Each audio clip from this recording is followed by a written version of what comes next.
ನಮಸ್ತೆ, ನಾನು ಅಪರ್ಣಾ ಭಟ್. ನನ್ನ ಯೂಟ್ಯೂಬ್ ಚಾನೆಲ್ ಅಭಿಜ್ಞಾ ಲಾ ಸೀರೀಸ್ಗೆ ನಿಮಗೆಲ್ರಿಗೂ ಸ್ವಾಗತ. ಇವತ್ತಿನ ಈ ವಿಡಿಯೋದಲ್ಲಿ ನಾನು ಯಾವ ವಿಷಯದ ಬಗ್ಗೆ ಹೇಳಲಿಕ್ಕೆ ಇಷ್ಟಪಡ್ತಿದ್ದೇನೆ ಅಂದರೆ, ಅದೊಂದು ಬಹಳ ಮುಖ್ಯವಾದಂಥ ವಿಧೇಯಕ ಅಥವಾ ಬಿಲ್ ಅಂತ ಹೇಳ್ಬೋದು.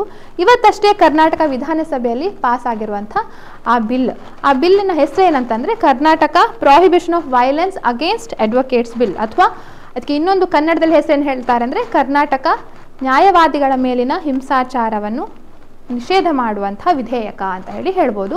ಇವತ್ತಷ್ಟೇ ಪಾಸ್ ಆಗಿರುವಂಥದ್ದು. ಇದು ಕೇವಲ ಬಿಲ್ ಅಷ್ಟೇ, ಇನ್ನು ಆ್ಯಕ್ಟ್ ಆಗಬೇಕು. ಆ್ಯಕ್ಟ್ ಆಗಲಿಕ್ಕೆ ಗವರ್ನರ್ ಅಸೆಂಟ್ ಆಗಬೇಕು. ಸೊ ಕೆಲವೊಂದು ಪ್ರೊಸೀಜರ್ ಇದಿವೆ. ಆದರೂ ಸಹ ಈ ನ್ಯಾಯವಾದಿಗಳ ಮೇಲೆ ಅವರು ತಮ್ಮ ಕರ್ತವ್ಯವನ್ನು ನಿಭಾಯಿಸುವಲ್ಲಿ ಎಲ್ಲಿ ಸಮಸ್ಯೆ ಆಗ್ತಾ ಇದೆ, ಅವರ ಮೇಲೆ ಹಿಂಸಾಚಾರ ಆಗುವಂತಹ ಆ ಕ್ರಮಗಳನ್ನು ತಡೆಗಟ್ಟಲಿಕ್ಕೋಸ್ಕರ ಕರ್ನಾಟಕ ಲೆಜಿಸ್ಲೇಟಿವ್ ಅಸೆಂಬ್ಲಿ ಈ ಕಾನೂನನ್ನು ಏನು ಪಾಸ್ ಮಾಡಿದೆ ಅದರಿಂದ ಒಂದು ಪ್ರಥಮ ಹೆಜ್ಜೆ ಅಂತ ಹೇಳ್ಬೋದು. ಸೊ ಹಾಗಿದ್ರೆ ಆ ಕಾನೂನು ಏನು ಹೇಳುತ್ತೆ, ಏನು ವಿಷಯದ ಬಗ್ಗೆ ಅದು ಪ್ರಸ್ತಾಪ ಮಾಡಿದೆ ಹೇಳುವಂಥದ್ದನ್ನು ಇವತ್ತಿನ ಈ ವಿಡಿಯೋದಲ್ಲಿ ನಾನು ನಿಮಗೆ ತಿಳಿಸ್ಕೊಡ್ತೇನೆ. ಸೊ ಈ ಒಂದು ಕಾನೂನಲ್ಲಿ ನೋಡಲಿಕ್ಕೆ ಹೋದರೆ ಕೇವಲ 9 ಸೆಕ್ಷನ್ಸ್ಗಳಿವೆ. 9 ಸೆಕ್ಷನ್ಗಳು ಯಾಕಿವೆ ಅಂದರೆ, ಮೇನ್ ಆಗಿ ಏನು ಕೆಲವು ಡೆಫಿನೇಷನ್ಸ್ಗಳು ಹೇಳ್ತವೆ. ಅದ್ರದ್ದು ಉದ್ದೇಶ ಏನಂತಂದರೆ, ಅಡ್ವೊಕೇಟ್ಸ್ಗಳ ಒಂದು ಕರ್ತವ್ಯ ನಿಭಾಯಿಸಲಿಕ್ಕೆ ತೊಂದರೆ ಆಗದಿರುವಾಗ, ಅವರಿಗೆ ಹಿಂಸಾಚಾರ ಆಗಬಾರ್ದು, ಅವರ ಮೇಲೆ ಹಿಂಸೆ ಆಗಬಾರ್ದು ಹೇಳುವಂಥದ್ದಕ್ಕೆ ಆ ವೈಲೆನ್ಸ್ ಹೇಳುವಂಥದ್ದನ್ನು ತಡೆಗಟ್ಟಿದ್ದಾರೆ ಅಥವಾ ವೈಲೆನ್ಸ್ ಹೇಳುವಂಥದ್ದನ್ನು ನಿಷೇಧ ಮಾಡಿದ್ದಾರೆ. There is a prohibition of violence against advocates. ಹಾಗೆ ಒಂದು ವೇಳೆ ಅವರ ಮೇಲೆ ಹಿಂಸಾಚಾರ ಆದರೆ 3 ವರ್ಷ ತನಕ ಸಜೆ ಆಗಲಿಕ್ಕಿದೆ ಅಥವಾ 1 ಲಕ್ಷ ತನಕ ಪೆನಾಲ್ಟಿ ಬೀಳಲಿಕ್ಕಿದೆ. ಸೊ ಇದು ಎಷ್ಟು ಪನಿಷ್ಮೆಂಟ್ ಅಂತ ಹೇಳಿದ್ದಾರೆ. ಹಾಗೆ ಈ ವೈಲೆನ್ಸ್ ಅಂದರೆ ಏನು, ಅಥವಾ ಅಡ್ವೊಕೇಟ್ ಅಂದರೆ ಯಾರು? ಯಾಕೆಂದರೆ ಅಡ್ವೊಕೇಟ್ ಅಂದರೆ ಈಗ ನಾವು LLB ಮಾಡ್ತೇವೆ, ಎಷ್ಟೋ ಜನ LLB ಮಾಡ್ತೇವೆ, ಆದರೆ ಎಲ್ಲರೂ ಅಡ್ವೊಕೇಟ್ ಅಂತ ಅನ್ಸ್ಕೊಳ್ಳೋದಿಲ್ಲ. ಅಡ್ವೊಕೇಟ್ ಅಂದರೆ ಕೆಲವೊಂದು ನಿರ್ದಿಷ್ಟವಾದಂತಹ ಕ್ರೈಟೀರಿಯಾನ ಫುಲ್ಫಿಲ್ ಮಾಡಬೇಕಾಗಿರುತ್ತೆ, ಆವಾಗ ಮಾತ್ರ ಅಡ್ವೊಕೇಟ್ ಅಂತ ಕರೆಸ್ಕೊಳ್ತಾರೆ. ಸೊ ಅದಕ್ಕೋಸ್ಕರ ಅಡ್ವೊಕೇಟ್ ಅಂದರೆ ಯಾರು ಹೇಳುವಂಥದ್ದನ್ನು ಕೂಡ ನಾವು ಈ ಒಂದು ವಿಧೇಯಕದ ಒಂದು ಡೆಫಿನೇಷನ್ ನಾವು ಕಾಣ್ಬೋದು. ಹಾಗೆ ಇನ್ನೊಂದು ವಿಷಯವನ್ನು ಈ ಒಂದು ಕಾನೂನು ಏನು ಹೇಳುತ್ತೆ ಅಂತಂದರೆ, ಒಂದು ವೇಳೆ ಅಡ್ವೊಕೇಟನ್ನು ಅರೆಸ್ಟ್ ಮಾಡಿದರೆ, ಪೊಲೀಸರು ಅಡ್ವೊಕೇಟನ್ನು ಅರೆಸ್ಟ್ ಮಾಡಿದರು ಅಂತ ಆದರೆ ಆವಾಗ ಏನು ಕ್ರಮ ಕೈಗೊಳ್ಳಬೇಕು, ಪೊಲೀಸರು ಯಾರ್ಯಾರಿಗೆ ಆ ಮಾಹಿತಿಯನ್ನು ರವಾನಿಸಬೇಕು ಹೇಳುವಂಥದ್ದನ್ನು ಕೂಡ ಇಲ್ಲಿ ಹೇಳುತ್ತೆ. ಸೊ ಇದಕ್ಕೆ ಸಂಬಂಧಪಟ್ಟ ಕಾನೂನುಗಳನ್ನು, ರೂಲ್ಸ್ಗಳನ್ನು ಮತ್ತೆ ಸ್ಟೇಟ್ ಗೌರ್ಮೆಂಟ್ ಇನ್ನೂ ವಿಸ್ತರಿಸ್ಬೋದು, ಇನ್ನೂ ಬಹಳಷ್ಟು ರೂಲ್ಸ್ಗಳನ್ನು ಮಾಡ್ಬೋದು ಹೇಳುವಂಥ ಒಂದು ಆ ಡೆಲಿಗೇಟೆಡ್ ಲೆಜಿಸ್ಲೇಷನ್ ಅಂತ ಇರುತ್ತೆ, ಆ ಪವರ್ನ ಕೂಡ ಸ್ಟೇಟ್ ಗೌರ್ಮೆಂಟ್ಗೆ ನೀಡಿದೆ. ಸೊ ಹಾಗಿದ್ರೆ ಒಂದು ಬ್ರೀಫ್ ಆಗಿ ನೋಡೋಣ, ಈ ಆ್ಯಕ್ಟ್ಗೆ ಏನು ಹೇಳ್ತಾರೆ, the Karnataka prohibition of violence against advocates bill. So ಯಾವ ಕಾರಣಕ್ಕೆ ಈ ಒಂದು ಕಾನೂನನ್ನು ಮಾಡ್ತಿದ್ದಾರೆ ಹೇಳುವಂಥದ್ದನ್ನು ಇಲ್ಲಿ initially statement of objects and reasons ಅಂತ ಇದೆ, ಅದರಲ್ಲೂ ಕೂಡ ನಾವು ಕಾಣ್ಬೋದು. ಸೊ ನಾವಿಲ್ಲಿ ನೋಡ್ಲಿಕ್ಕೆ ಹೋದರೆ ನೋಡಿ, ಡೆಫಿನೇಷನ್ಸ್ ಅಡ್ವೊಕೇಟ್ ಹೇಳುವಂಥದ್ದನ್ನು ಕೊಟ್ಟಿದ್ದಾರೆ. ಸೊ ಅಡ್ವೊಕೇಟ್ ಅಂದರೆ ಯಾರು ಅಂತ ಅಂದರೆ, first of all advocates act ಅಡಿಯಲ್ಲಿ ರೋಲ್ ಆಫ್ ಅಡ್ವೊಕೇಟ್ಸ್ ಅಂತ ಇರುತ್ತೆ, ಅದರಲ್ಲಿ ಯಾರು ರಿಜಿಸ್ಟರ್ ಆಗಿರ್ತಾರೆ, ಆ ನೇಮ್ ಯಾರ ಹೆಸರಲ್ಲಿ ಯಾರ ಹೆಸರು ಆ ರೋಲ್ ಆಫ್ ಅಡ್ವೊಕೇಟ್ಸ್ ಅಲ್ಲಿ ಇರುತ್ತೆ ಅವರು. ಪ್ಲಸ್ ಅಷ್ಟೇ ಸಾಕಾಗೋದಿಲ್ಲ, they must be having a certificate of practice. ಆಯಾ ಸ್ಟೇಟ್ಗಳಲ್ಲಿ ಅವರವರ ಬಾರ್ ಕೌನ್ಸಿಲ್ ಇರುತ್ತೆ. ಹಾಗೆ ಕರ್ನಾಟಕ ಸ್ಟೇಟ್ ಬಾರ್ ಕೌನ್ಸಿಲ್ ಅಂತ ಇದೆ. So Karnataka state bar council ಅಡಿಯಲ್ಲಿ ಯಾರು ಈ ಸರ್ಟಿಫಿಕೇಟ್ ಆಫ್ ಪ್ರಾಕ್ಟೀಸ್ ತಗೊಂಡಿರ್ತಾರೆ, ವ್ಯಾಲಿಡ್ ಸರ್ಟಿಫಿಕೇಟ್ ಆಫ್ ಪ್ರಾಕ್ಟೀಸ್, ಅವರು ಸಹ ಆ ಒಂದು ಕ್ರೈಟೀರಿಯಾ ಕೂಡ ಫುಲ್ಫಿಲ್ ಆಗಬೇಕು. Plus they must be a member of any bar association member ಕೂಡ ಆಗಿರಬೇಕು. ಸೊ ಅಡ್ವೊಕೇಟ್ ಅಂತ ಆದರೆ ಯಾವ್ಯಾವ ಕಂಡೀಷನ್ನ ಫುಲ್ಫಿಲ್ ಆಗಬೇಕು, ಫಸ್ಟು ಅವರ ಹೆಸರು ರೋಲ್ ಆಫ್ ಅಡ್ವೊಕೇಟ್ಸಲ್ಲಿ ಇರಬೇಕು, ಪ್ಲಸ್ ಸರ್ಟಿಫಿಕೇಟ್ ಆಫ್ ಪ್ರಾಕ್ಟೀಸ್ ಇರಬೇಕು, KSBC ಇಶ್ಯೂ ಮಾಡಿರುವಂಥ certificate of practice, plus bar association ಅವರು ಮೆಂಬರ್ ಆಗಿರಬೇಕು. ಹಾಗಿದ್ರೆ ಬಾರ್ ಅಸೋಸಿಯೇಷನ್ ಅಂದರೆ ಏನು ಅಂತ ಕೂಡ ಹೇಳಿದ್ದಾರೆ. ಬಾರ್ ಅಸೋಸಿಯೇಷನ್ ಅಂದರೆ ಈಗ ಕರ್ನಾಟಕ ಸ್ಟೇಟ್ ಬಾರ್ ಕೌನ್ಸಿಲ್ ಬಹಳ ಪ್ರಮುಖವಾದ ಒಂದು ಅಂಗ.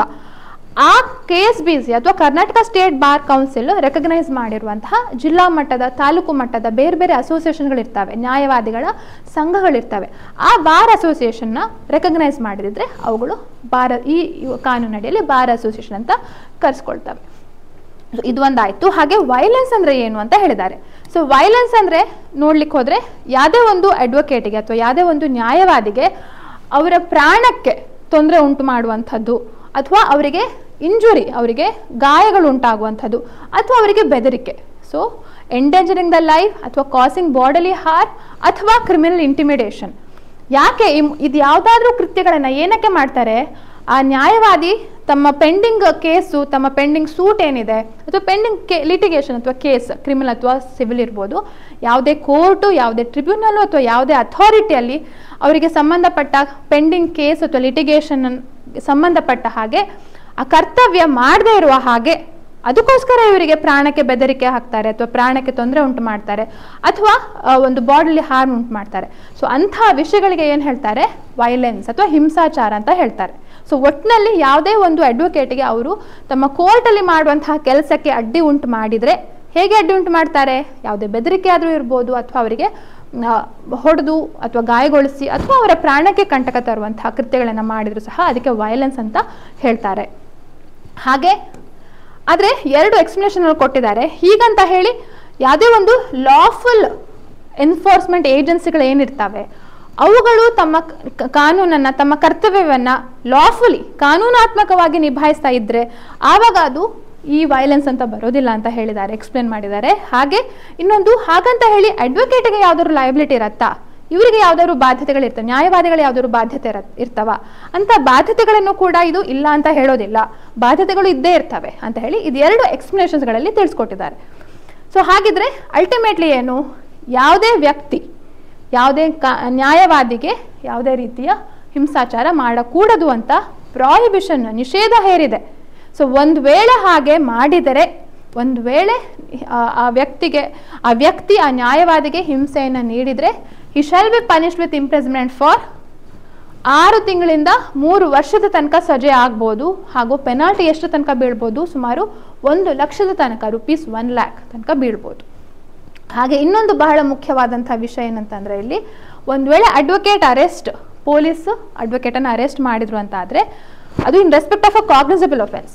ಸೊ ನಮಗೆ ಕಾಗ್ನಿಸಬಲ್, ನಾನ್ ಕಾಗ್ನಿಸಬಲ್ ಒಫೆನ್ಸ್ ಬಹಳ ಬೇರೆ ಬೇರೆ ಕ್ಯಾಟಗರಿ ಇದೆ CRPC ಪ್ರಕಾರ. ಸೊ ಅದರಲ್ಲಿ ಕಾಗ್ನಿಸಬಲ್ ಒಫೆನ್ಸ್ಗೆ ಸಂಬಂಧಪಟ್ಟ ಹಾಗೆ ಪೊಲೀಸರು ಈ ನ್ಯಾಯವಾದಿನ ಅರೆಸ್ಟ್ ಮಾಡಿದರೆ ಪೊಲೀಸರ ಫಸ್ಟ್ ಕ್ರಮ ಏನು, ಅವರು ಆ ನ್ಯಾಯವಾದಿ ಯಾವ ಬಾರ್ ಅಸೋಸಿಯೇಷನ್ನ ಮೆಂಬರ್ ಆಗಿರ್ತಾರೆ ಆ ಬಾರ್ ಅಸೋಸಿಯೇಷನ್ನ ಪ್ರೆಸಿಡೆಂಟ್ ಅಥವಾ ಸೆಕ್ರೆಟರಿಗಳಿಗೆ 24 ಗಂಟೆ ಒಳಗೆ, ಅರೆಸ್ಟ್ ಆದ 24 ಗಂಟೆ ಒಳಗೆ ಅವರಿಗೆ ತಿಳಿಸಬೇಕು. They must intimate the factum of such arrest.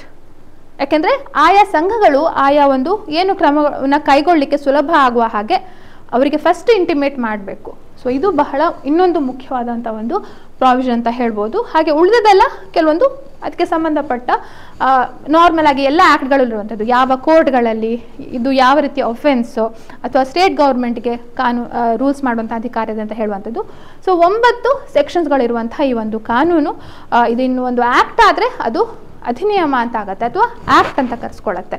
So ಇದು ಇಷ್ಟು ಇವತ್ತಿನ ಈ ಒಂದು ಕಾನೂನಿನ ಬಗ್ಗೆ ನೀಡ್ತಾ ಇರುವಂಥ ಒಂದು ಸಂಕ್ಷಿಪ್ತವಾದ ಮಾಹಿತಿ ಅಂತ ಹೇಳ್ತಾ, ಹಾಗೆ ಏನಾದರೂ ಜ್ಯುಡಿಷಿಯಲ್ ಎಕ್ಸಾಮಿಗೆ ಸಂಬಂಧಪಟ್ಟ ಕೋರ್ಸಸ್ಗಳ ಬಗ್ಗೆ ನೀವು ಇಂಟ್ರೆಸ್ಟೆಡ್ ಇದ್ದರೆ ಅಭಿಜ್ಞಾ ಲಾ ಸೀರೀಸ್ ಅಂತ ಒಂದು ಆ್ಯಪ್ ಇದೆ, ಅದನ್ನು ನೀವು ಡೌನ್ಲೋಡ್ ಮಾಡ್ಕೊಳ್ಬೋದು ಗೂಗಲ್ ಪ್ಲೇಸ್ಟೋರಲ್ಲಿ. ಹಾಗೆ ಅಲ್ಲಿ ಇರುವಂಥ ಹಲವಾರು ಕೋರ್ಸಸ್ಗಳನ್ನು ಎಕ್ಸ್ಪ್ಲೋರ್ ಮಾಡ್ಬೋದು. ಅಥವಾ www.abhijnalegal.in ಹೇಳುವಂಥ ವೆಬ್ಸೈಟನ್ನು ಕೂಡ ನೀವು ಎಕ್ಸ್ಪ್ಲೋರ್ ಮಾಡ್ಬೋದು ಅಂತ ಹೇಳ್ತಾ, ಈ ವಿಡಿಯೋ ಇಷ್ಟ ಆಗಿದ್ರೆ ಅಗತ್ಯವಾಗಿ ಸಬ್ಸ್ಕ್ರೈಬ್ ಮಾಡಿ. ಹಾಗೆ ಲೈಕ್, ಕಮೆಂಟ್, ಶೇರ್, ಸಬ್ಸ್ಕ್ರೈಬ್ ಮಾಡಲಿಕ್ಕೆ ಮರಿಬೇಡಿ. ನಿಮ್ಮ ಫ್ಯಾಮಿಲಿ ಮತ್ತು ಫ್ರೆಂಡ್ಸ್ಗೂ ಕೂಡ ಈ ಒಂದು ವಿಡಿಯೋದ ಲಿಂಕನ್ನು ಶೇರ್ ಮಾಡಿ ಅಂತ ಹೇಳ್ತಾ ಈ ವಿಡಿಯೋನ ಮುಗಿಸ್ತಾ ಇದ್ದೇನೆ. ಥ್ಯಾಂಕ್ ಯು, ನಮಸ್ತೆ.